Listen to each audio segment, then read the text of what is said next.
Bismillahirrahmanirrahim.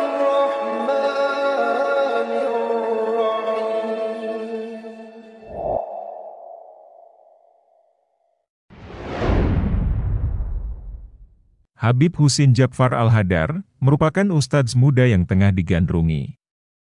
Sosoknya viral di berbagai media sosial lantaran penampilannya anti-mainstream.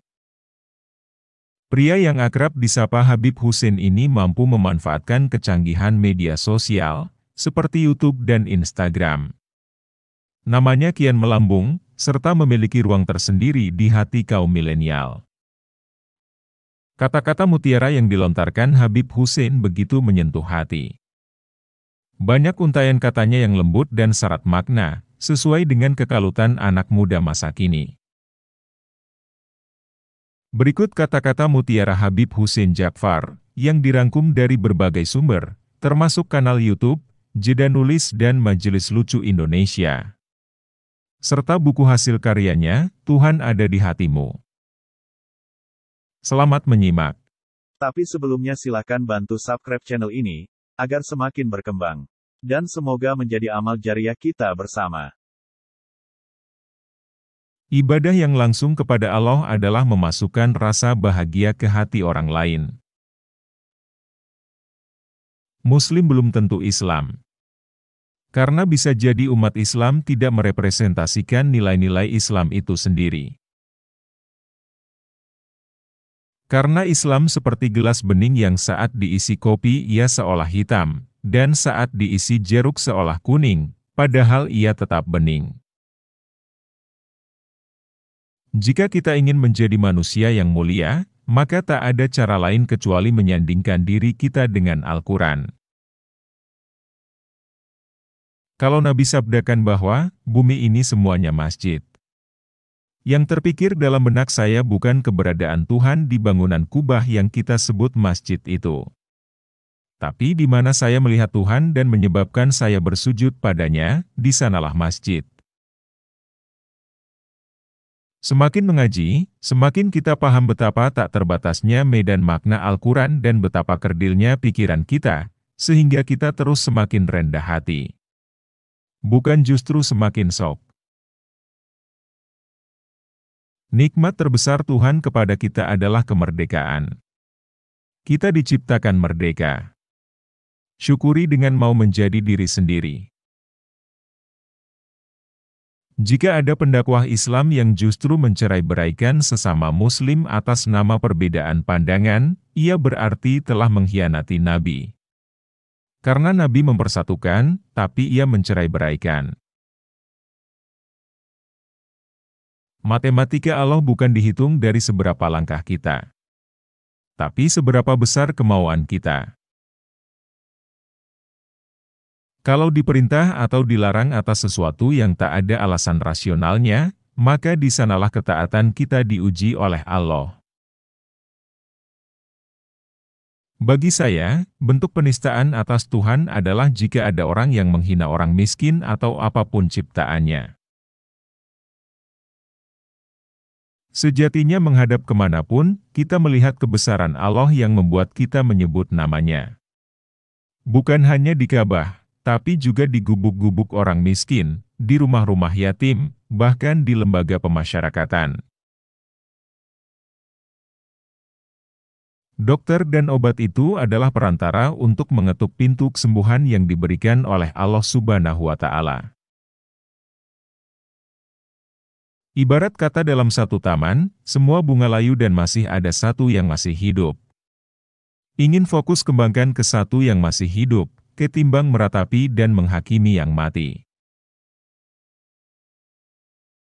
Jangan sampai setelah berhijrah, ibadah kita menjadi lebih semangat, namun kita menjadi tidak murah senyum kepada orang lain. Jika seseorang itu bukan saudaramu dalam agama, maka dia saudaramu dalam kemanusiaan. Masjid bisa roboh, Ka'bah bisa sepi, tapi hati manusia yang beriman akan abadi dalam ketaatan dan kecintaan padanya. Kita bisa berbeda dalam hal kebenaran, namun kita memiliki visi yang sama dalam hal kebaikan.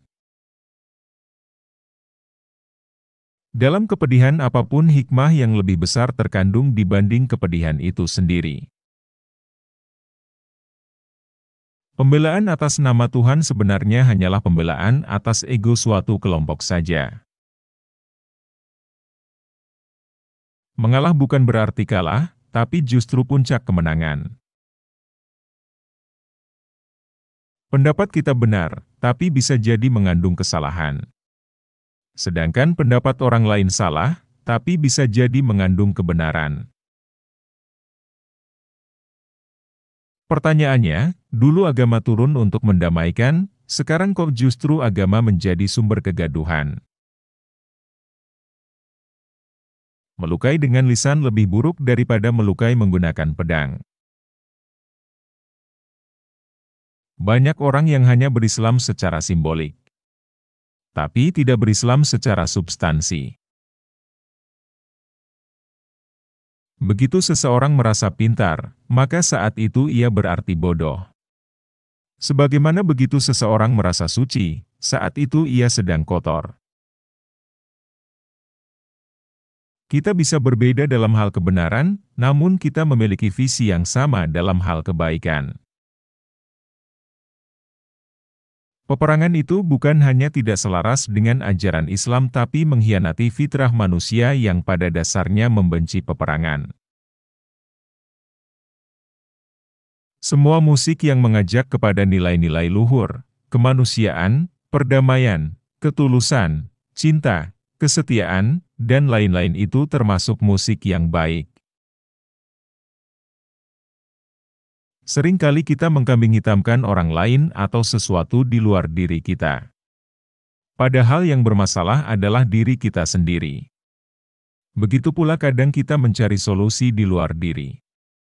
Padahal solusi itu sebenarnya ada dalam diri.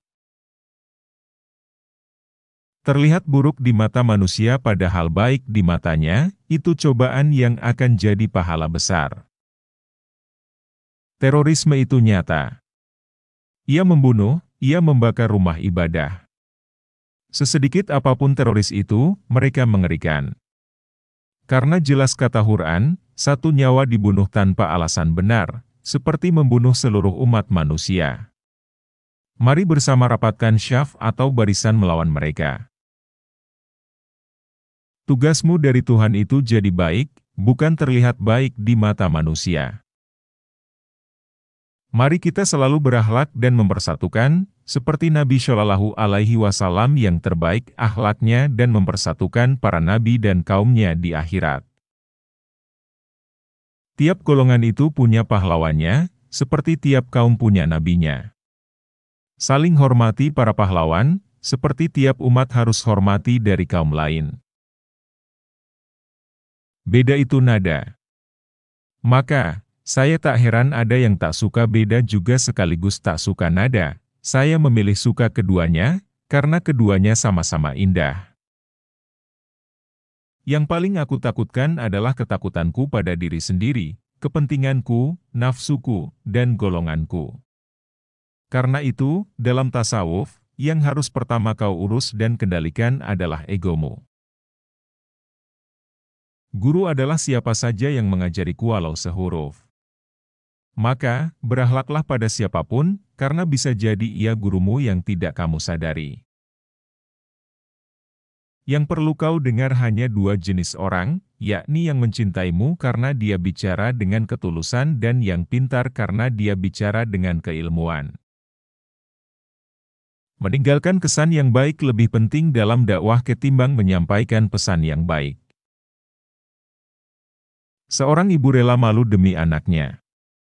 Anak BAB di tempat umum, nangis di pesawat dan lain-lain. Dia tak peduli pada orang demi anaknya. Namun, dia kadang tidak rela malu atas ibunya yang bertingkah memalukan, misalnya karena ketinggalan zaman, pakaian yang tidak sesuai tren di pesta anaknya. Ibadah adalah seni merayu Tuhan untuk mengetuk pintu hatinya.